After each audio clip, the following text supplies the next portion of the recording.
Inspektorati Shtetëror i Punës ka prezantuar raportin vjetor për vitin 2025 duke zbardhur shifrat e kontrolleve në të gjithë vendin. Gjatë fjalës së saj, Ministri i Ekonomisë dhe Inovacionit Delina Ibrahimaj theksoi se fokusi i ri i qeverisë është orientimi dhe këshillimi i sipërmarrjes. Inspektimi i shërben përmirësimit të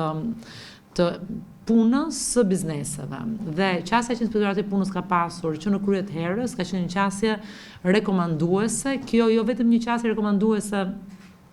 në vullnetin e një inspektori apo inspektori tjetër, por në ligjin që rregullon inspektimin në punë, rekomandimi dhe këshillimi është instrumenti i parë që inspektoratet përdorin dhe është zemra e thelbi i reformës në fakt, që ne duam ta shtrim në të gjithë inspektoratet e tjera. Kryeinspektori i Inspektoratit të Punës Elio Muça i prezantoi të dhënat specifike të raportit, ku vihet të re një numër i lartë shkeljesh pavarësisht monitorimit të vazhdueshëm. Nga pikpamja e treguesve kryesor të inspektimit, Inspektorati i Punës në vitin 2025 ka realizuar 9532 inspektime, të cilët kanë mbuluar rreth mbi 200.000 vende pune. Ajo që do të thoja është 79%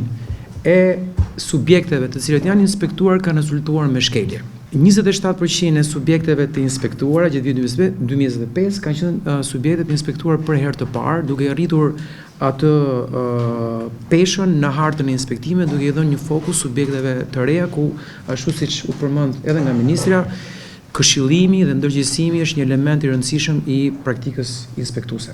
Sipas kryeinspektorit, janë rritur edhe ankesat e punëmarrësve, duke theksuar se përgjatë 2025-s janë depozituar 40% më shumë ankesa sesa një vit më parë.